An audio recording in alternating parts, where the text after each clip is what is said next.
Hello everyone, welcome to my YouTube channel Let's Cognize. Today our topic nativization of English discourse, syntax, morphology and phonology. आज हम discuss करेंगे unit third MEG 10 English studies in India and block 4 different Englishes. आज से हम start करेंगे इसकी unit third. इसके हम दोनों टॉपिक डिस्कस करेंगे, ऑब्जेक्टिव एंड इंट्रोडक्शन. इस वीडियो में हम ओनली ऑब्जेक्टिव और इंट्रोडक्शन को ही डिस्कस करेंगे. सिंटैक्स, मोर्फोलॉजी, फोनोलॉजी का क्या ऑब्जेक्टिव है, क्या इंट्रोडक्शन दी गई है इस चैप्टर की, हम यही रीड करेंगे.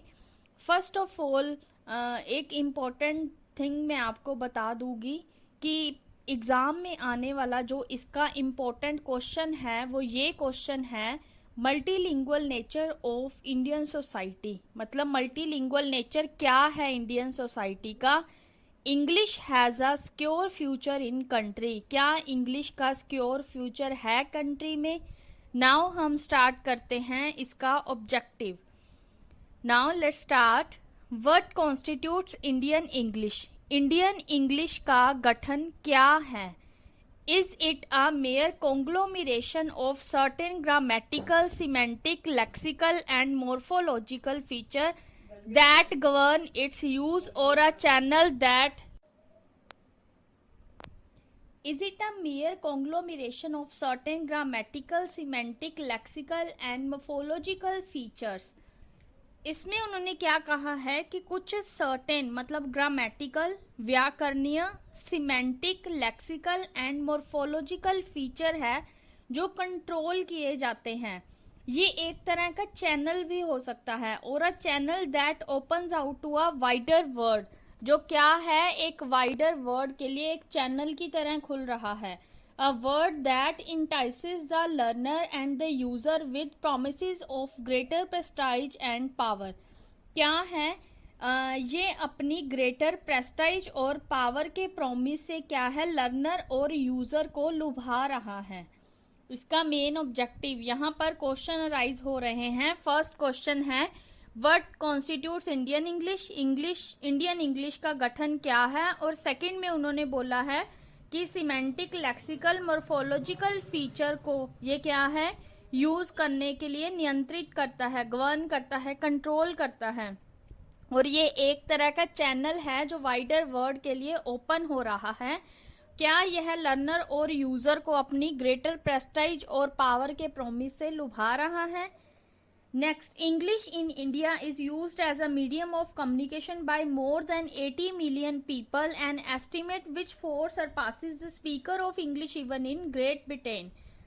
जो इंग्लिश है इंडिया में वो as a medium of instruction use की जाती है.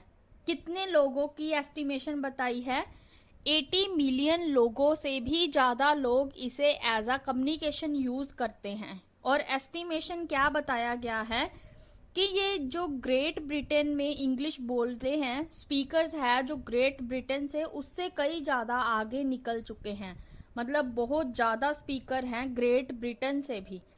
That too in a country where there are 19 other official state language. और वह ऐसी कंट्री है ग्रेट ब्रिटेन में क्या है, 19 अदर ऑफिशियल स्टेट लैंग्वेज है और कई सारी बोलियां बोली जाती हैं वहाँ पर 19 ऑफिशियल स्टेट लैंग्वेज के साथ, जो क्रॉस करती हैं 1000 को भी. मतलब बहुत सारी बोलियां हैं जो 1000 से भी ज़्यादा हैं. Could we talk about a distinctive idea called Indian in English spoken in this country. क्या हम बात कर सकते हैं English spoken in this country में इंडियन के बारे में. इंडियन क्या है, what is the Indianness. Indianness क्या है. In other words, can we trace certain linguistic feature that could set apart the language spoken in the subcontinent from that spoken in से Australia, Canada और the Caribbean. क्या है, उन्होंने पूछा है कि इंडियननेस क्या है. दूसरे शब्दों में अगर हम बात करें, क्या हम ट्रेस कर सकते हैं लिंग्विस्टिक फीचर को, जो क्या है, जो सब कॉन्टिनेंट में लैंग्वेज बोली जाती है, क्या उनसे अलग है, या फिर जो लैंग्वेज ऑस्ट्रेलिया और कनाडा और द कैरिबियन में बोली जाती है, क्या ये लैंग्वेज उनसे अलग है? इंग्लिश। ये था हमारा फर्स्ट पैराग्राफ। आई होप आपको अच्छे से समझ आ गया। नाउ हम डिस्कस करते हैं second paragraph. In the course of this unit, we would look at the distinctive pattern of Indian English that probably distinguishes it from the varieties of English. उन्होंने क्या कहा है कि इस यूनिट में हम इंडियन इंग्लिश के पैटर्न की तरफ देखेंगे जो क्या है, वैरायटी ऑफ इंग्लिश से अलग है। The chapter would deal with not only the linguistic feature that characterize Indian English as a distinctive variety of English, but would also throw light on the discursive feature of this variety. ये जो chapter है अकेला इसमें Indian English के linguistic feature को ही नहीं देखा गया है, ना ही डिस्टिंक्ट वैरायटी ऑफ इंग्लिश को देखा गया है, बल्कि इसमें क्या है, इंग्लिश के डिस्कसिव फीचर की तरफ भी ध्यान दिया गया है।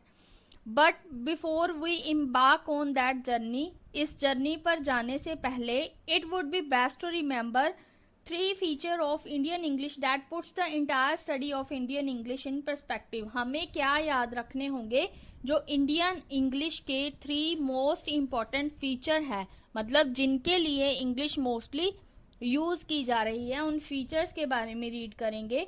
फर्स्ट फीचर है हमारे पास, Indian English is primarily learnt as a second language in India after one has acquired the mother tongue, resulting in interference with or transfer from L1. First feature है कि जो इंडियन इंग्लिश है उसे second language learn किया जाता है India में। मतलब जब एक इंडियन पीपल मदर टंग को सीख लेता है, उसके बाद वो ट्रांसफर करके L2 पर जाता है, मतलब लैंग्वेज 2 को सीखता है। मदर टंग अक्वायर करने के बाद उसका रिजल्ट क्या है, L1 से वो L2 की तरफ जाएगा। एज अ सेकेंड लैंग्वेज ही लर्न होगी इंग्लिश इंडिया में।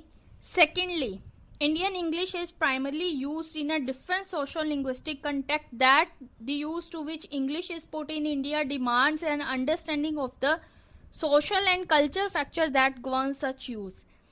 सेकेंडली, उन्होंने क्या कहा है कि जो इंग्लिश है उसे यूज किया जाता है सोशो लिंग्विस्टिक कंटेक्स्ट में।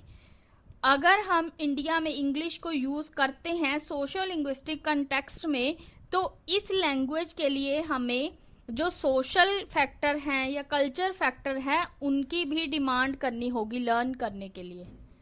थर्ड जो फीचर है हमारे पास, one can not really talk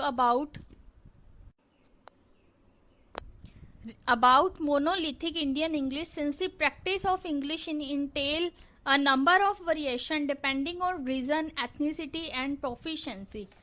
हम सच में यह नहीं कह सकते कि जो इंडियन इंग्लिश है उसमें क्या है, जो प्रैक्टिस है इंग्लिश की इंडिया में वो किस पर डिपेंड करती है, नंबर ऑफ वेरिएशंस पर डिपेंड करती है।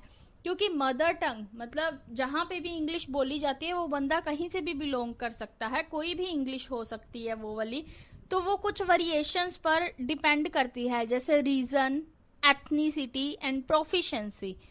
देयरफॉर वी मे हैव, जैसे इसलिए हम यह कह सकते हैं कि हमारे पास बंगाली इंग्लिश भी हो सकती है और बेंग्लिश, गुजराती इंग्लिश और गुजलिश, हिंदी इंग्लिश और हिंदलिश एक्सेट्रा। मतलब किसी भी फील्ड से वो लोग रिलेट कर सकते हैं जिनकी मदर टंग तो अलग हो सकती है, बंगाली भी हो सकती है, गुजराती भी और हिंदी भी हो सकती है, तो वो अपने अकॉर्डिंग ही इंग्लिश की ट्रांसफॉर्मेशन करेंगे, इंग्लिश को यूज़ करेंगे। मतलब इंग्लिश के लिए क्या है, ये डिपेंड करती है variations on region, ethnicity and proficiency. ये था हमारे पास सेकेंड पैराग्राफ। नाउ हम डिस्कस करते हैं third paragraph. The regional variation of English may be dependent on the primary language of the region that determine the pronunciation or intonation of the English spoken. जो regional variation है English की वो किस पर depend करती है, primary language पर, means to से मदर टंग पर डिपेंड करेगी। और जिससे क्या है हम डिटरमाइन कर सकते हैं कि जो इंग्लिश वो बोल रहे हैं उसकी प्रोनाउंसिएशन और इंटोनेशन से हम डिटरमाइन कर सकते हैं कि वो किस मदर टंग से बिलोंग करता है। Therefore, we can have Tamil English, हमारे पास कोई भी इंग्लिश हो सकती है, Tamil English, Marathi English, Punjabi English etcetera. The ethnic variation cuts across regional or dialectal boundaries and is the characterization of a particular group. Anglo-Indian English क्या है? ये जो एथनिक वेरिएशन है, मतलब वेरिएशन डिपेंड करती है वो क्या है, पार जाएगी किसके, रीजनल और डायरेक्टिकल बाउंड्रीज के। ये एक पर्टिकुलर ग्रुप की करैक्टरिस्टिक है। फॉर एग्जाम्पल उन्होंने एग्जाम्पल दी है यहाँ पर एंग्लो इंडियन इंग्लिश की। Variation according to proficiency is a topic. Variation किसके अकॉर्डिंग होती है? प्रोफिशिएंसी के अकॉर्डिंग। यह एक तरह का टॉपिक है। जो वेरिएशन है वो प्रोफिशिएंसी पर डिपेंड करती है। जो किससे डील करती है ये हम लेटर सेक्शन में डिस्कस करेंगे। It is for this purpose that this unit would deal with the general feature of Indian English rather than with the specific variation within English spoken in the country. इसका main purpose क्या है कि ये जो unit है ये mostly किससे deal करेगी? इंडियन इंग्लिश के जो जनरल फीचर हैं, किनकी बजाय स्पेसिफिक वेरिएशन के। मतलब ये जो सेक्शन है इसमें जनरल फीचर को डिस्कस किया जाएगा, ना कि स्पेसिफिक वेरिएशन को, जो वेरिएशन हमें मिलती है कंट्री में इंग्लिश बोलने से। ये था हमारा first topic objective. I hope आपको ये अच्छे से समझ आ गया। नाउ हम स्टार्ट करते हैं इसका next topic, introduction. English in India has such variation that it represent a multicolor spectrum rather than a single whole। जो इंडिया में इंग्लिश बोली जाती है उनकी जो वेरिएशन है इस तरह से लगती है जैसे मल्टी कलर्ड लगते हैं दिखने में, मतलब बहुत सारे कलर दिखाई देते हैं, rather than a single, एक सिंगल कलर की बजाय। How then we can trace the feature of a language that has no commonalities either across region, ethnicity or proficiency।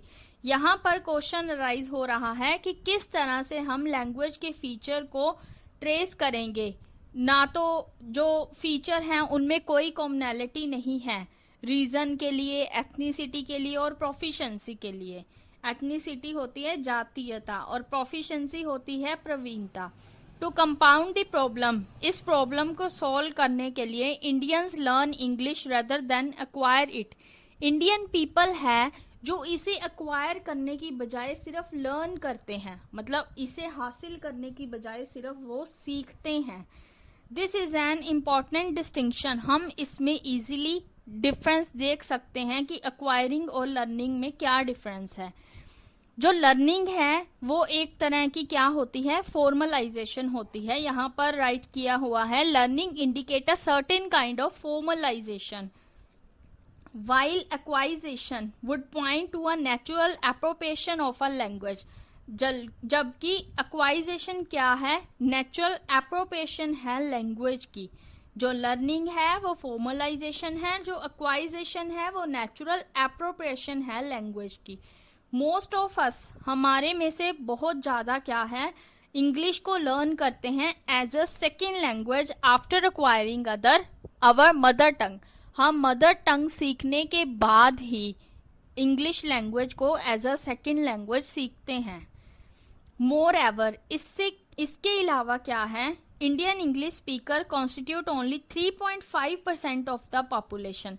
जो इंग्लिश स्पीकर है उनकी पॉपुलेशन कितनी है? 3.5%। And even within the marginal population there Indian English rather there may be difference that are to difficult to bridge. ये जो margin population है यहाँ पर क्या है, डिफिकल्ट हो सकता है डिफरेंस देखना और इसे ब्रिज करना, सोल्यूट करना। One could perhaps talk about, हम क्या है बात करेंगे इंडियन इंग्लिशेस की rather than one Indian English. एक इंडियन इंग्लिश की बजाय हम इंडियन इंग्लिशेस के बारे में बात करेंगे। Yet is not is also true, यह अभी तक सच नहीं है कि educated Indian bilingual would initially recognize another Indian English speaker as a standard speaker or not. यह सच नहीं है कि एक जो एजुकेटेड इंडियन बाइलिंगुअल है वो क्या है, रिकॉग्नाइज मतलब पहचान सकता है दूसरे इंडियन इंग्लिश स्पीकर को एज अ स्टैंडर्ड स्पीकर और नोट, मतलब एक एजुकेटेड बाइलिंगुअल क्या है, दूसरे स्पीकर को अच्छे से पहचान सकता है कि ये स्टैंडर्ड स्पीकर है या नहीं है. हाउ डज दैट हैपन्स, यह कैसे हुआ, कैसे होगा. What are the features that are intrinsic in educated Indian English that provide the Indianness to the English that we speak? क्या फीचर हैं ऐसे एजुकेटेड इंडियन इंग्लिश में जो हम किस चीज को प्रोवाइड करते हैं, इंडियननेस को प्रोवाइड करते हैं. जो हम बोलते हैं इंडियननेस के बारे में पूछा है, किस तरह से लैंग्वेज में इंडियननेस को प्रोवाइड किया गया. In order to answer this question, one has to define what one means by an educated Indian English speaker. इस क्वेश्चन के आंसर के लिए डिफाइन किया गया है वन से, मतलब एजुकेटेड इंडियन इंग्लिश स्पीकर क्या होता है. तो हम देखते हैं क्या होता है. नेक्स्ट 2 लाइन्स में हमें डिफाइन किया गया है. A standard IE bilingual may be defined as one. क्या है, एक अच्छा educated standard Indian English bilingual क्या है, एक हो सकता है जो क्या है, who is intelligible not only to the other Indians, मतलब वो अकेले इंडियंस के लिए ही इंटेलिजिबल नहीं होगा in different parts of the subcontinent but ideally speaking to the educated native speaker of English. मतलब क्या है, यहाँ पर आप ध्यान से समझना कि एक इंडियन इंग्लिश बाइलिंगुअल है वो क्या है, अकेले इंडियन लोगों के लिए ही इंटेलिजिबल नहीं होगा, बल्कि जो लोग इंग्लिश स्पीकर हैं, मतलब अच्छे इंग्लिश स्पीकर हैं, उनके लिए भी वो बंदा अलग अलग सब कॉन्टिनेंट्स में इंटेलिजिबल होगा, मतलब एबल होगा, एक अच्छा standard Indian English bilingual speaker होगा. इसको डिफाइन किया गया है कि एक अच्छा एजुकेटेड इंडियन इंग्लिश स्पीकर क्या होता है. आई होप आपको ये समझ आ गया अच्छे से कि एक अच्छा एजुकेटेड इंडियन इंग्लिश स्पीकर कौन होगा. In other words that an Indian English bilingual uses English as a lingua franca intelligibly and coherently. अगर हम दूसरे शब्दों में बात करें तो जो इंडियन इंग्लिश बाइलिंगुअल है वो क्या है, यूज कर रही है इंग्लिश को एज अ लिंगुआ फ्रैंका इंटेलिजिबली और coherently. But before we proceed, इसे स्टार्ट करने से पहले Any further, a brief look at the history of English bilingualism in India. हम किसकी तरफ देखेंगे, इंग्लिश बाइलिंगुअलिज्म की हिस्ट्री की तरफ इंडिया में, जिससे क्या है इनलाइटनिंग किया गया था. Since it has already been dealt in detail in the first 2 block, क्या है हम इसे डील कर चुके हैं फर्स्ट 2 ब्लॉक्स में. would restrict myself to the basic of this historical development, जिसमें क्या है हिस्टोरिकल डेवलपमेंट की बात की गई थी, हिस्टोरिकल डेवलपमेंट की डिस्कशन की गई थी. ये था हमारे पास इंट्रोडक्शन के फर्स्ट 3 पैराग्राफ. इसमें क्या है पूछा गया है एक अच्छा एजुकेटेड इंडियन इंग्लिश स्पीकर क्या होता है, दूसरे शब्दों में क्या है इंडियन इंग्लिश बाइलिंगुअल किस तरह की इंग्लिश को यूज करता है, और इस पर इंग्लिश बाइलिंगुअलिज्म की हिस्ट्री पर डिस्कशन करने की बात भी की गई है. और इंडियंस के बारे में बताया गया है कि वो इंग्लिश को अक्वायर करने की बजाय लर्न करते हैं, और जो लर्निंग होती है वो एक तरह की फॉर्मलाइजेशन होती है, और जो एक्वाइजेशन होती है वो क्या है नेचुरल एप्रोप्रिएशन होती है एक लैंग्वेज की. आई होप आपको यहाँ तक अच्छा समझ आ गया. नाउ हम डिस्कस करते हैं last paragraph of this topic. There are 4 distinct phases of English bilingualism in India. India में इंग्लिश बाइलिंगुअलिज्म के 4 अलग अलग फेसेस हैं. फर्स्ट फेस है जिसकी बात की गई है the missionary face, proselytization of missionary phase when English was used as a tool of conversion. ये जो मिशनरी फेस था प्रोसेलिटाइजेशन का इंग्लिश को तब क्या है, एज अ टूल यूज किया जाता था, मतलब कन्वर्जन और ट्रांसलेशन के लिए, जिसमें क्या था, गेन किया जाता था, मतलब अंडरस्टैंड की जाती थी इंडियन रिलीजियस को, कल्चर को, लीगल एंड लिटरेरी टेक्स्ट को, एंड देन क्या किया जाता था, रीट्रांसलेट किया जाता था प्रोसेलिटाइजर की जरूरतों के अकॉर्डिंग इसे रीट्रांसलेट किया जाता था। The Bengal phase when the demand for English, जो बंगाल फेस था, सेकंड फेस था बंगाल फेस, वो क्या था, डिमांड करता था इंग्लिश की, मतलब किनके द्वारा डिमांड की गई इंग्लिश की, प्रोमिनेंट इंडियंस द्वारा। कौन कौन थे, सच एज जैसे राजा राम मोहन राय एंड राजू नाथ हरिनावलकर, जिससे क्या हुआ, सील अप्रूवल थी, जो इनफेमस सील थी वो अप्रूवल हो गई लॉर्ड बेंटी के द्वारा, किसके ऊपर, मकोले मिनट ऑन 7 मार्च 1835 के ऊपर, जिससे क्या हुआ, इंग्लिश एजुकेशन इन इंडिया में इंस्टीट्यूशनलाइजेशन हो गई इंग्लिश एजुकेशन की, जिससे क्या हुआ, establishment of universities and schools for English education, English education के लिए इस्टेब्लिश किए गए स्कूल्स और यूनिवर्सिटीज, उसके थ्रू किस चीज, कौन सी चीज लेड हुई, डेवलपमेंट हुई इंग्लिश एजुकेटेड इंडियंस की, who became instrumental in subverting the aims and aspiration of the British Empire, जिसमें क्या है, ब्रिटिश एम्पायर का मेन एम और एस्पायरेशन था, जिनका वो क्या थे, उसको गेन करने में लग गए। और finally the literary phase that led to the refashioning of English in the hands of novelist and poets to give the language a typically Indian idiom. Finally क्या था, जो लिटरेरी फेस था, फर्स्ट फेस था हमारे पास missionary phase, second phase था Bengal face, और अब हम बात कर रहे हैं लिटरेरी फेस की, जिसमें क्या था, इंग्लिश को रीफैशन किया गया नोवेलिस्ट के हैंड्स में, मतलब नोवेल बनाए गए, पोइट्स इंडियन ईडियम बनाए गए, पोएम्स बनाई गई। This last phase was the phase of appropriation and indigenising, और जो लास्ट फेस है वो क्या है, एप्रोप्रिएशन और इंडिजिनाइजिंग का है, जिससे क्या हुआ, जो इंडियन इंग्लिश थी उसे वैरायटी एज अ वाइब्रेंट और फर्टाइल ही एक्सेप्ट किया गया as a American and the Irish varieties of English. This unit would chiefly deal with the third and the final phase of the development of English bilingualism. इसमें क्या है, जो third और final face है उसे English bilingualism की development मानी गई है इंडिया में, with special reference to its, इसका रेफरेंस किससे किया गया है, सिंटैक्टिक से, मॉर्फोलॉजिकल से एंड फोनोलॉजिकल कैरेक्टरिस्टिक से। However in what way it would be helpful to start with general feature, हम कैसे स्टार्ट करेंगे जनरल फीचर के साथ, जिससे क्या है, हम डिस्गाइज कर सकते हैं इंडियन इंग्लिश को दूसरी स्टैंडर्ड वैरायटी ऑफ इंग्लिश से। The next section shall examine the Indianness of Indian English, next section में हम डिस्कस करेंगे इंडियननेस ऑफ इंडियन इंग्लिश को, how Indian is the English that is spoken in India, किस तरह से Indian एक English, मतलब इंडिया में इंग्लिश को स्पोक किया जाने लगा। आई होप आपको ये लास्ट पैराग्राफ अच्छे से समझ आ गया। एक बार हम रिमाइंड कर लेते हैं कौन कौन से 4 फेसेस हैं।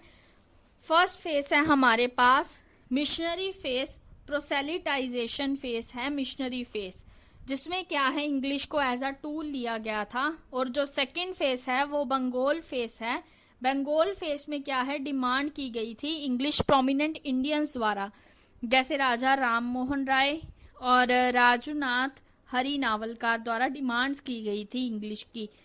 और जो थर्ड फेस था उसमें क्या थी, इस्टेब्लिशमेंट की गई यूनिवर्सिटीज और स्कूल की। और जो फाइनली लास्ट फेस है, थर्ड फेस है, लिटरेरी फेस है, जिसमें क्या है, इंग्लिश को रीफैशन किया गया, नोवेल बनाए गए, पोएम्स बनाई गई, इडियम्स बनाए गए। और जो लास्ट फेस है, फोर्थ फेस, वो है हमारे पास लैंग्वेज की एप्रोप्रिएशन और इंडिजिनाइजिंग का इसमें क्या है, लैंग्वेज की एप्रोप्रिएशन को देखा गया। आई होप आपको ये वीडियो अच्छा लगा, आपको इजीली ऑब्जेक्टिव और इंट्रोडक्शन समझ में आ गए। अगर आपको ये अच्छे से समझ आ गया तो आपको इसके नेक्स्ट टॉपिक करने इजी हो जाएंगे। So please guys, subscribe this channel and press the bell icon to get notification of next video of Indianness of Indian English। तब तक आप ये रिवाइज करना ऑब्जेक्टिव एंड इंट्रोडक्शन। तब तक के लिए bye bye, have a nice day, मिलते हैं नेक्स्ट वीडियो में।